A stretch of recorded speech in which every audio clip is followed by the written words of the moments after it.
things that we've been through. Life is better with you. Hey guys, I'm Brian. And I'm Allison. And this is Our Life in Front of the Bleachers. Well, happy Labor Day to you. Labor Day has a lot of significance for us because of, family. Yep. Our firstborn, of course, during football season, we were pregnant actually for both of them. So we went to a football game Friday night, came home. We're going to go to Coach's, Brian's dad's football game on Saturday, and I just didn't feel like the drive all the way to Virginia Beach from where we were. I was just exhausted. So we just kind of hung out. Sunday morning, my water broke, and we went to the hospital. They continued to tell me that I was going to deliver, but I didn't deliver till 23 hours later. So he was born on Labor Day that year. But your recollection of that 23 hours of labor was very minimal. And no, I do remember you and your dad were watching football, drawing plays up as I was in labor on the cart over my bed. No. Yes. So at 5 o'clock in the morning or earlier, 4:45. Okay. You came into the bedroom and said, Brian, it's time.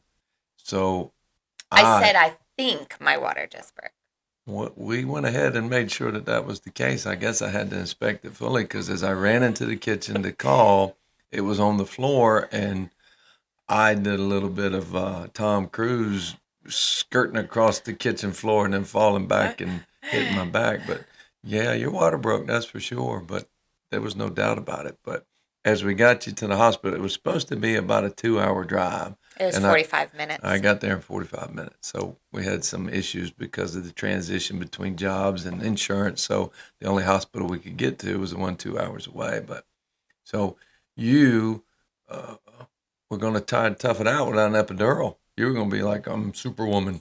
And then about 15 minutes into it, I think you were 1 centimeter dilated. You're like, can't do it. I have a big old baby.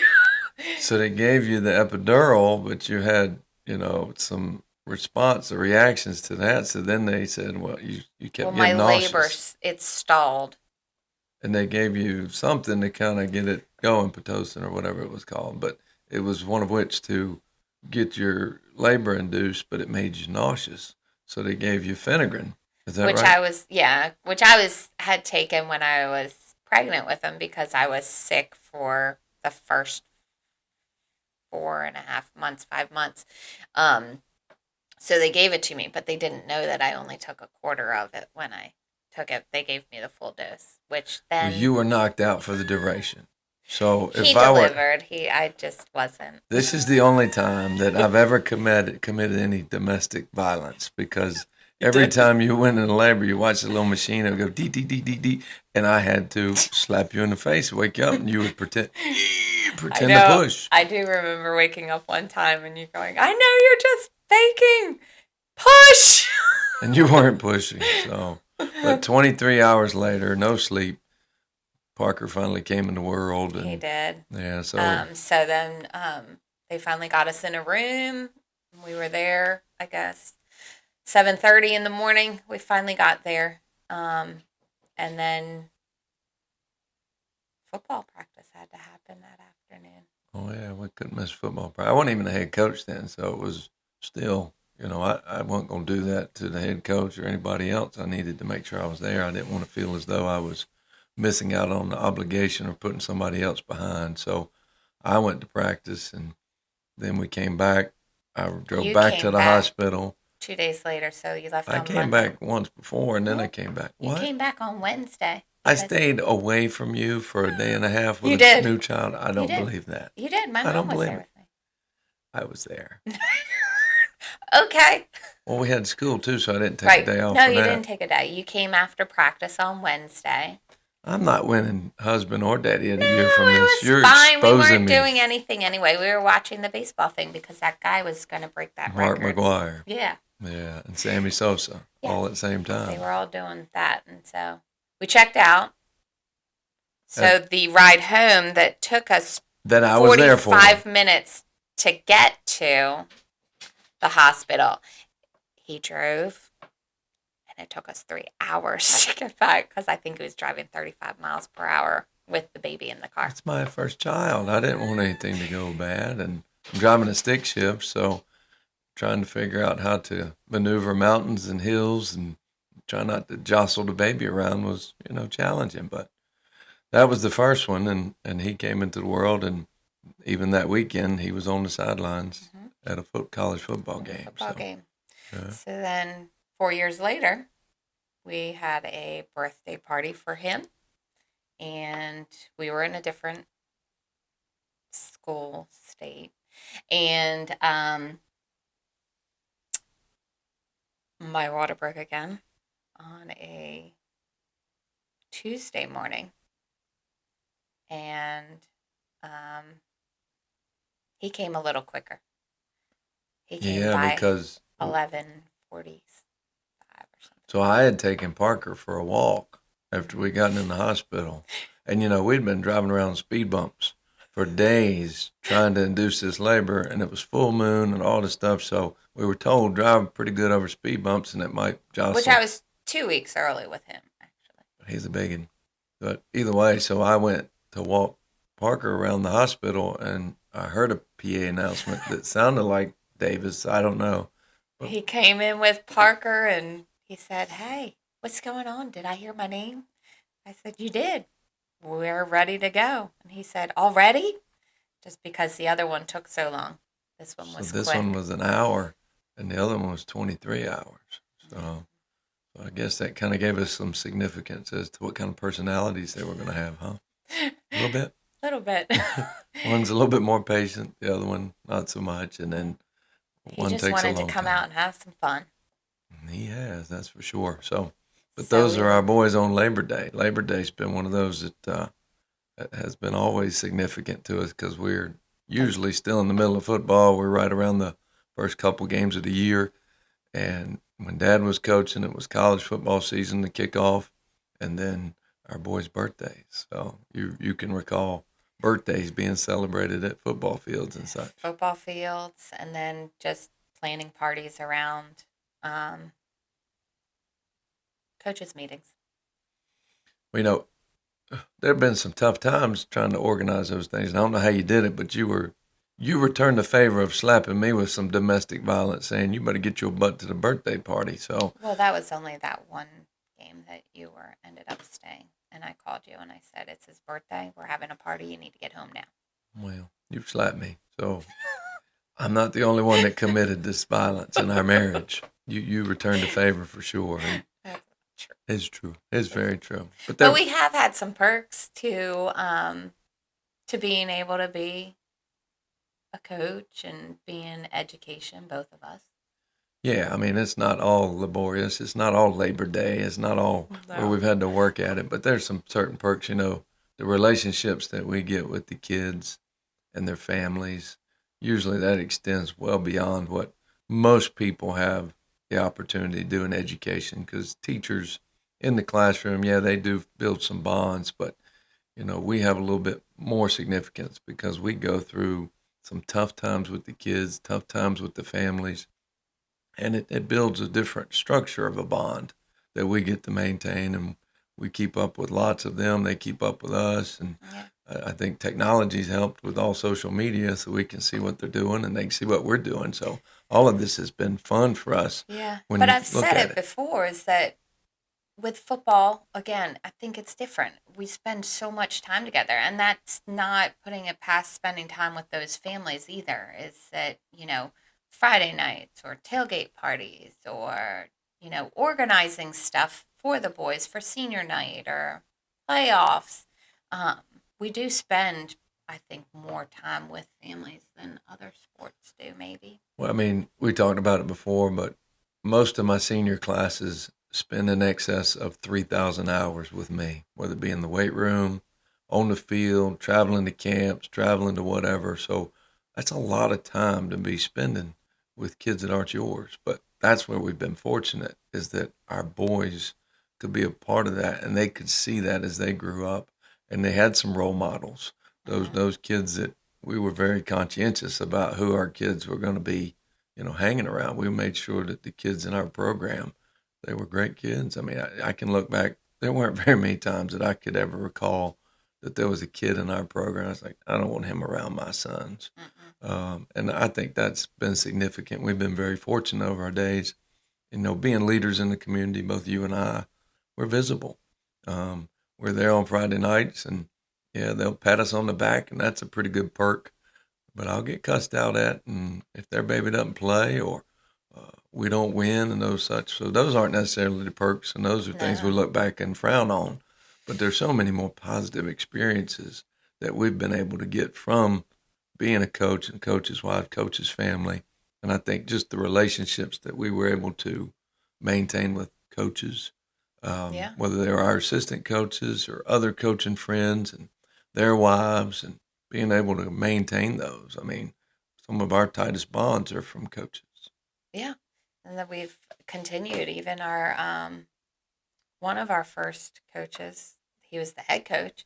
We're still friends with them, and we look forward to seeing them when we would go away to Tennessee. And that's another thing, is that we get to go on trips.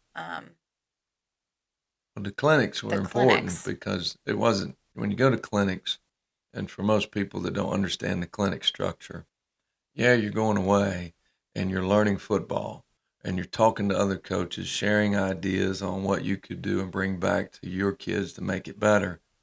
But you're also building some relationships. You get to, in the setting that we went to in Tennessee, it was about coaches and coaches' wives. Which was And the great. coaches would go in one room. We would start off, we'd be together, and it would do something associated with the perils of marriage in a coaching family. And then you'd kind of go through some kind of almost counseling to talk about those perils and how do you overcome them. But then I would go into my setting, we'd talk football, and you would go into your setting. Yeah. And we would sit there, and sometimes we would do stuff, just crafts or something. And then other times we would just sit there and talk. And um, young coaches' wives would have questions, and the older, seasoned coaches' wives would, answer questions or anything that they had concerns about or anything. So it was nice being able to go to that and hear that you're not alone with the frustration and everything that goes on with it, because sometimes it does get very emotional, and um, you Well, yeah, just the moving and being able to share some of those stories. So, like you said, you don't feel like you're alone. Many people don't get it. They don't see it. They just kind of assume that you're getting all the accolades and you're getting all the excitement, but there's a lot of negative that goes with it, and the constant thoughts of do we have to move and what's it doing to the family and all those things. You get to share those, and those experiences were so significant for us for almost a decade, where we were able to go to that clinic. And since the clinic no longer exists, we want to try to look into doing something like that for us, yeah. and for not just us, but for all those people who are coming into the profession, so that we can find a platform that we can share some of those things. And we're looking into doing that hopefully within the next year. And we're excited at the prospects of making it work, especially down in the beach area, like we're trying to host it. So we've already started the process, and we're looking forward to maybe being able to announce that, where we can do a life in front of the bleachers clinic and share it with not just football coaches, but any coaches and their wives, and be able to go down these roads and talk about those situations that we've gone through and what we've learned. But there's some other things that we've been able to do. I was nominated as the Carolina Panthers uh, Coach of the Year thing a Yep. couple of times. I got to go to the Panther Stadium. You got to go with me, I and got to go with you one time, and Taterbug got to go another time with you.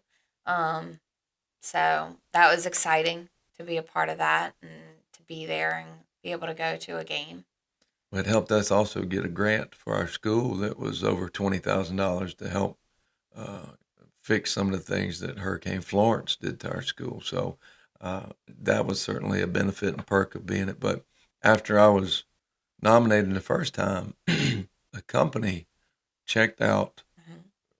I guess, whoever was in the mix for that, and I got a call from some dude, and it's like, this is a scam. He's I like, thought it was a scam. I'm like, don't you give them any information. he called me. He's like, no, we'd like for you to take a group and go overseas and go coach an American team in Australia. And I was like, get out And of it's here. all paid for. All paid And you for. can bring your wife.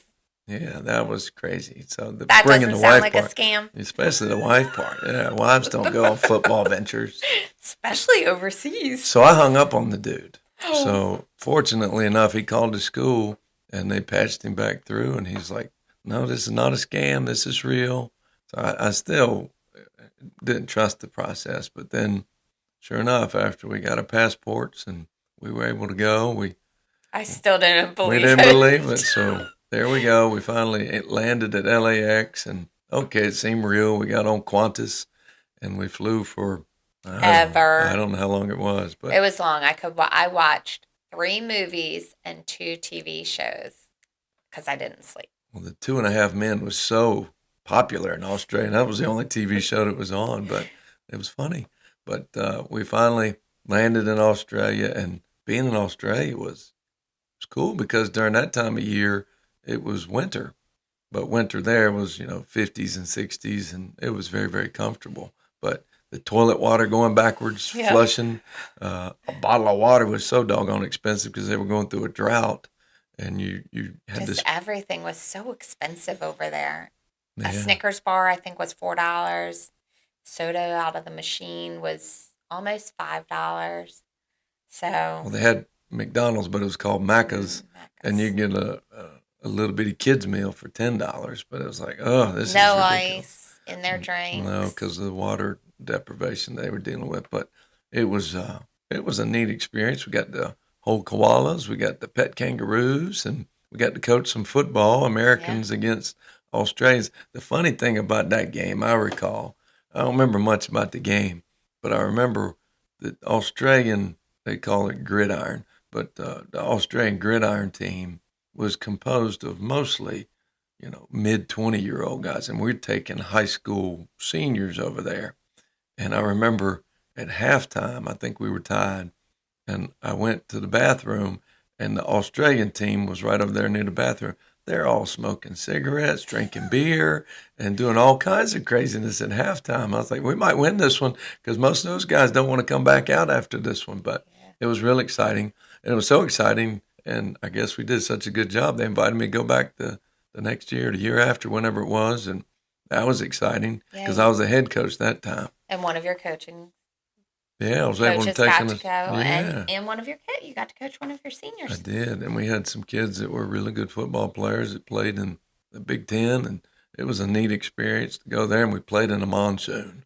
It was the deprivation of water and rain the first time was just the opposite the second time. So we were just doused. And one of the things that was different is their fields were built inverted instead of peaking and going out. So the rain puddled in the middle instead of going off to the sides. So it wasn't crowned like most high school and college fields are in America. It was inverted. So all the water went into the middle, so all your drain valves were in the middle. That was the weirdest design ever. So we would be down at the 20, but we'd hydroplane to about the 5, and then they didn't know where to spot the ball. But we were able to win it and came back, and that was just such a fun time. But not just going to Australia. No. Because on the ride back, they stop off in Hawaii. Luau. Yeah, so we had a good old time. So you remember when we rented, but it was on the plane. You called and rented the. Well, we were in the thing, so we found out when we could, when we were going to have time to go sightseeing. So I said, well, I really want to go see the North Shore. So we rented a car, and again. But do you remember so we went to the garage. Well, I rented a compact car, so we went to the garage, and the person was like, it's all the way back there. Do you mind just taking this car? And it was a Mustang convertible. I was like, golly day, if you're going to force us to, but I'm not paying any more money for it. Matter of fact, that's putting us out because I might get sunburned. You better give us a cheaper rate. So I think they did, but we were able to drive up to the North Shore. We got to see a real luau, and then we obviously went to in more of a promoted luau with the team and such later on. But just being able to see those things at It's Waikiki, beautiful. yeah, Pearl Harbor, being able to see Diamond Head. We went on a sunset cruise on a catamaran, and that was funny Well, that was because funny because we actually ended up, the people that were running the catamaran were from our area. They were, I guess a hurricane came in, took their business, they got the insurance money and moved it to Hawaii. So they were from the area that we were from. So that was neat. and we started doing some math. They were doing quite well for themselves with this catamaran venture out to Hanama Bay. Yeah. So It I, was nice. It was a great experience and be able to go, especially at that point in our lives when, yeah, our kids coaching. were not in high school; they were middle school, elementary.